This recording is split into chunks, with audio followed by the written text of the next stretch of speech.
नमस्कार बच्चों, आपका आर के कोचिंग क्लासेज में स्वागत है।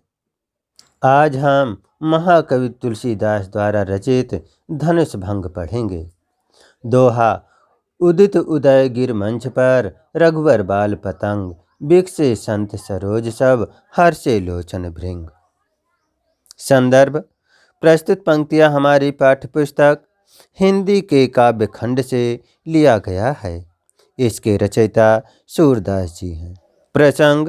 धनुष यज्ञ के अवसर पर अपने गुरु विश्वामित्र के साथ श्री राम और लक्ष्मण जनकपुरी की सभा में उपस्थित हुए हैं। कोई भी राजा के धनुष को नहीं हिला सका तो जनक जी चिंतित होते हैं। तब सबकी चिंता दूर करने के लिए गुरु की आज्ञा से श्री राम मंच पर पहुंचते हैं। व्याख्या।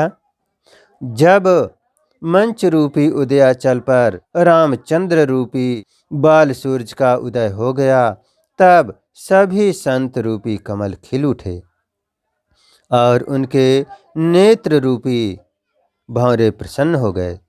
जिस प्रकार सूरज के उदय होने पर कमल खिल उठते हैं, उसी प्रकार अभी तक धनुष न भंग होने के कारण उनके मुखों पर जो उदासी थी वह दूर हो गई। नृपन केरी आशा निशनाची, बचन नखत अवलीन प्रकाशी। मानी महीप कुमुद सकुचाने, कपटी भूप उलूक लुकाने। भये विशोक कोक मुनि देवा, बरसहि सुमन जना महि सेवा। गुरुपद बंद सहित अनुरागा, राम मुनिन सन आय सुमागा। सहजहि चले सकल जग स्वामी, मत मंजु बर कुंजर गामी। चलत राम सब पुर नर नारी, पुलक पूरी तन भये सुखारी। बंद पितर सुरुज सुकृत संभारे, जो कछु पुण्य प्रभाव हमारे। तव शिव धनु मृणाल की नाही, तो रहु राम गणेश गोसाई। तुलसीदास जी कहते हैं कि राजाओं की आशा रूपी रात्रि नष्ट हो गई। उनके वचन रूपी तारों के समूह का चमकना बंद हो गया, अर्थात मौन हो गए। अभिमानी राजा रूपी कुमुद संकुचित हो गए और कपटी राजा रूपी उल्लू छिप गए। मुनि और देवता रूपी चकवे दुख से रहित हो गए। वे फूल बरसाकर अपनी सेवा प्रकट कर रहे हैं। प्रेम सहित गुरु के चरणों की वंदना करके श्री रामचंद्र जी ने मुनियों से आज्ञा मांगी। संपूर्ण संसार के स्वामी रामचंद्र जी सुंदर मत वाले श्रेष्ठ हाथी की चाल से चल दिए। श्री रामचंद्र जी के चलते ही नगर भर के स्त्री पुरुष सुखी हो गए।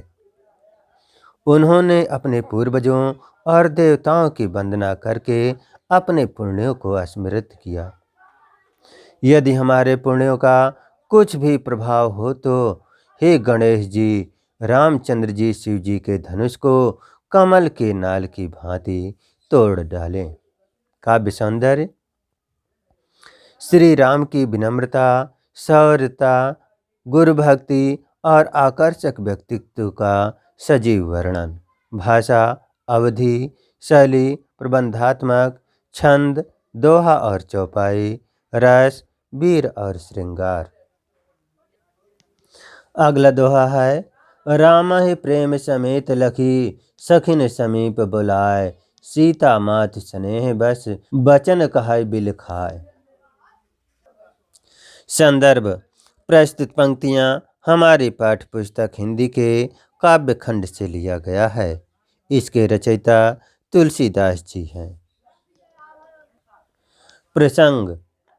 जब सभी राजा धनुष तोड़ने में असफल हो जाते हैं, अंत में रामचंद्र जी मंच पर चढ़ते हैं, तो उन्हें बालक समझकर जानकी माता दुखी होकर अपनी सखी से अपनी पीड़ा व्यक्त कर रही हैं। व्याख्या।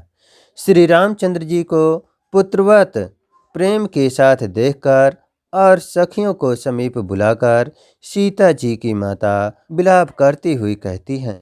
सब सखी कौतुक देखन हारे, जेव कहावत हितु हमारे।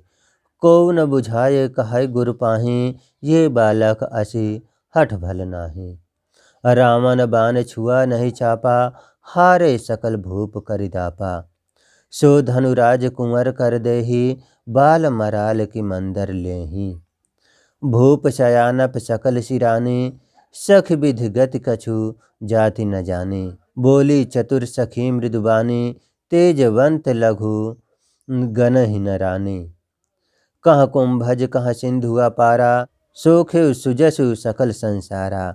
रवि मंडल देखत लघु लागा, उदय तासु त्रिभुवन तम भागा। हे सखी, जो हमारे हितैषी कहलाते हैं वे भी कौतूहल देखने वाले हैं। कोई भी गुरु विश्वामित्र जी को समझा कर नहीं कहता कि राम जी बालक हैं।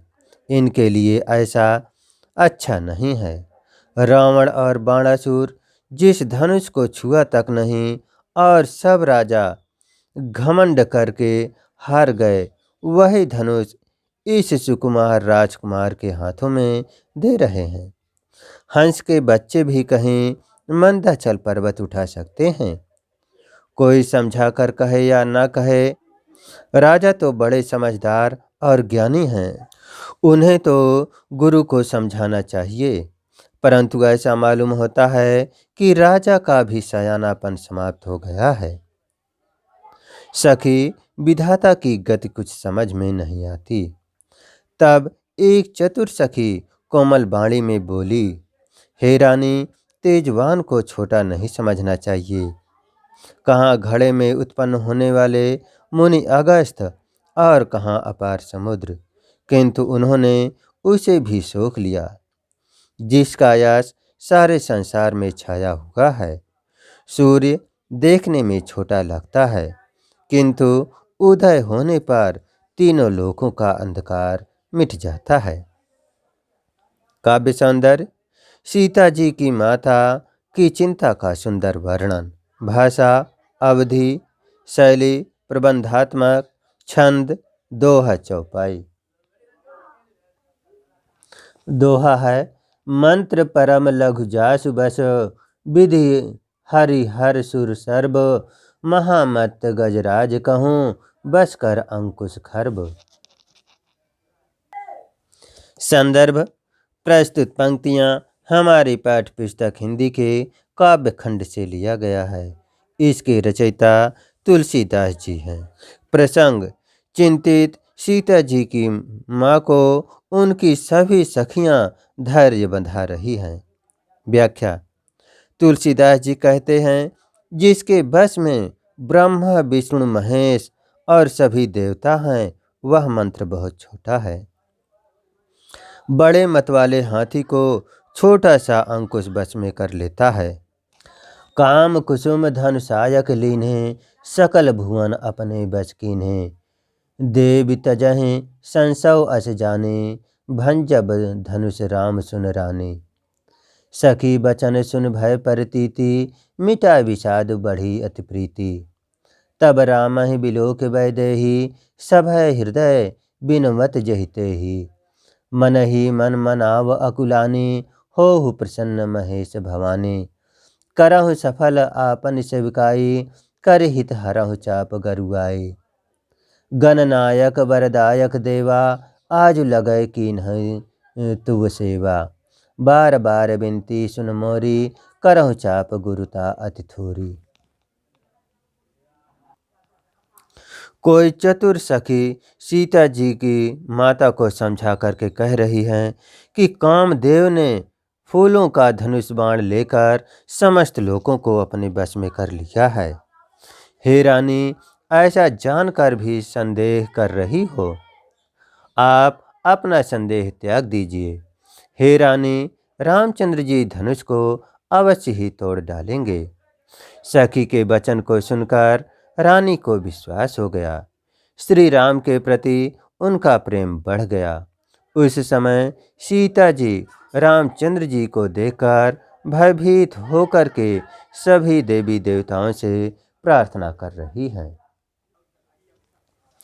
वे दुखी होकर मन ही मन मना रही हैं। हे महेश भवानी, मुझ पर प्रसन्न होइए, मैंने आपकी जो सेवा की है उसे सफल कीजिए और मुझ पर कृपा करके धनुष के भारीपन को हर लीजिए। हे गणों के नायक, वर देने वाले गणेश जी, मैंने आज के लिए ही आपकी सेवा आराधना की है। मेरी विनती को सुनकर धनुष का भारीपन कम कर दीजिए। काव्य सौंदर्य। सखी के वचनों को सुनकर श्री राम के प्रति प्रेम। भाषा अवधि, शैली प्रबंधात्मक, छंद दोहा चौपाई, रस शांत। अगला दोहा है। देख देख रघुवीर तन, सुर मानव धर धीर, भरे बिलोचन प्रेम जल, पुलकावली शरीर। संदर्भ। प्रस्तुत पंक्तियां हमारी पाठ्य पुस्तक हिंदी के काव्य खंड से लिया गया है। इसके रचयिता तुलसीदास जी हैं। प्रसंग। जब श्री रामचंद्र जी धनुष के निकट मंच पर पहुँचे तो सीता जी पिता के प्रण को याद करके चिंतित होती हैं और राम की सफलता के लिए ईश्वर से प्रार्थना करती हैं। व्याख्या। श्री रामचंद्र जी की ओर देखकर सीता जी धैर्य धारण करके देवताओं को मना रही हैं। उनकी आंखों में प्रेम के आंसू भरे हुए हैं और उनका शरीर पुलकित हो रहा है। नीके निरख नयन भरि शोभा, पितु पुनि सुमिर बहुर मनु क्षोभा। आहा तात दारुण हठ ठाने, समझत नहीं कछु लाभ नहाने। सचिव सभय सिख दे न कोई, बुध समाज बड़ अनुचित होई। कहाँ धनु कुल सहु चाहे कठोरा, कहाँ श्यामल मृदुगात किशोरा। विधि के ही भात धरौ उर धीरा, सिरस सुमन कन बेधहि हीरा। सकल सभा कै मत भय भोरी, अब महि शंभु चाप गति तोरी। निज जड़ता लोगन पर डारी, हो ही हरहु रघुपतहि निहारी। अति परिताप सीय मन माही, लव निमेष जुग सय समझाही। अच्छी तरह श्री रामचंद्र जी को देखकर फिर पिताजी की प्रतिज्ञा का स्मरण करके सीता जी मन में दुखी हो गई हैं। मन ही मन कहने लगी, पिताजी ने बड़ी कठिन प्रतिज्ञा की है, वे लाभ हानि कुछ भी नहीं समझ रहे हैं। मंत्री डर रहे हैं, इसलिए कोई उन्हें नहीं समझा रहा है। पंडितों की सभा में यह बहुत ही अनुचित काम हो रहा है। कहाँ वज्र से भी कठोर धनुष और कहाँ ये कोमल शरीर वाले श्री रामचंद्र जी। हे विधाता, मैं कैसे धैर्य धारण करूं? सिरस के फूल के कण से कहीं हीरा छेदा जा सकता है? समस्त सभा की बुद्धि नष्ट हो गई है। अतः हे शिव जी के धनुष, अब तो तुम्हारा ही आसरा है। तुम अपनी जड़ता लोगों पर डालकर श्री रामचंद्र जी की सुकुमारता को देखकर हल्के हो जाओ। इस प्रकार सीता जी मन में बहुत दुखी हो रही हैं। एक एक क्षण 100 युगों के समान लग रहा है। भाषा सौंदर्य। सीता जी की मनः स्थिति का सुंदर वर्णन। भाषा अवधि, शैली प्रबंधात्मक, छंद दोहा चौपाई, रस करुण। आपको हमारा शिक्षण कार्य पसंद आया है तो आप हमारे इस YouTube चैनल को अवश्य सब्सक्राइब करें, जिससे हमारी समस्त वीडियोज़ आप तक सबसे पहले पहुंच सके। Thank you.